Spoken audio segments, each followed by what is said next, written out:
Support দেয়, vote দেয়, রায় দেয়।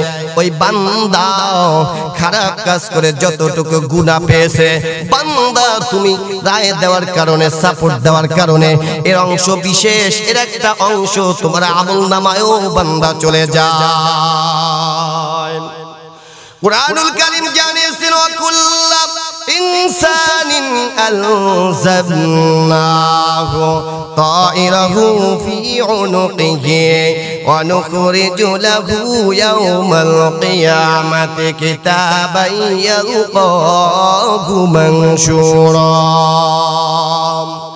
আল্লাহ রাব্বুল আলামিন জানিয়েছেন বান্দার সমস্ত আমলনামা কিয়ামতের দিন আমি আল্লাহ তাআলা মহিলাদের হাড়ের মতন ঝুলিয়ে দিব। হাসরের ময়দানে আল্লাহ রাব্বুল আলামিন বান্দার আমলনামা মহিলাদের হাড়ের মতন গলায় ঝুলিয়ে দিবে, আর বলা হবে ইকরা, বান্দা পড়ো, ইকরা পড়ো, ইকরা কিতাবাকা কাফা বিনাফসিকাল ইয়াওমা আলাইকা হাসিবা।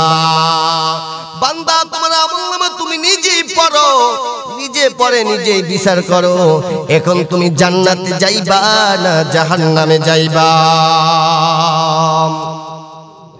কুরআনুল কারীম জানিয়েছেন ওয়া উদিয়াল কিতাব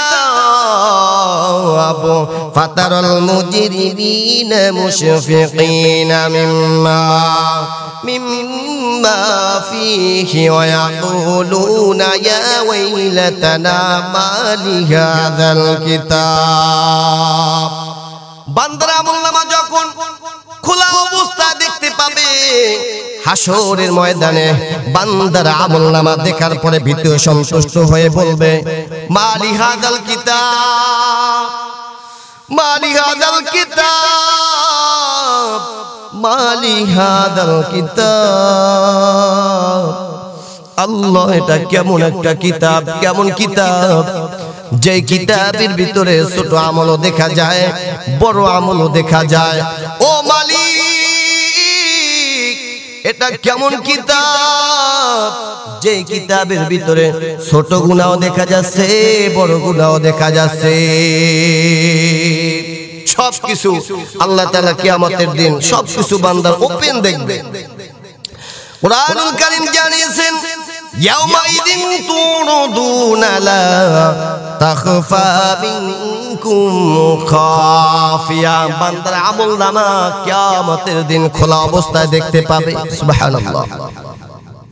কারো প্রতি জুলুম করা হবে না, কারো প্রতি জুলুম করা হবে না, কারো প্রতি জুলুম করা হবে না। এমত অবস্থায় হাসরের ময়দানের ভয়াবহতায় মানুষগুলো এমন পাগল থাকবে, এমন বেকুল থাকবে, হাসরের ময়দানে মানুষগুলো মাতালের মতন দুলতে থাকবে। শিশু বাচ্চা বিদ্যুতে পরিণত হয়ে যাবে। গর্ভধারণী মা তার সন্তানকে প্রসব করে দিবে। মানুষগুলো পাগলের মতন দুলতে থাকবে, কেউ হাসরের ময়দানের কষ্ট সহ্য করতে পারবে না। এমত অবস্থায় সব মানুষগুলো পয়গম্বর আদম আলাইহিস সালাতু ওয়াস সালামের নিকট গিয়ে বলবেন আপনি আমাদের আদি পিতা আদম আলাইহিস সালাতু ওয়াস সালাম।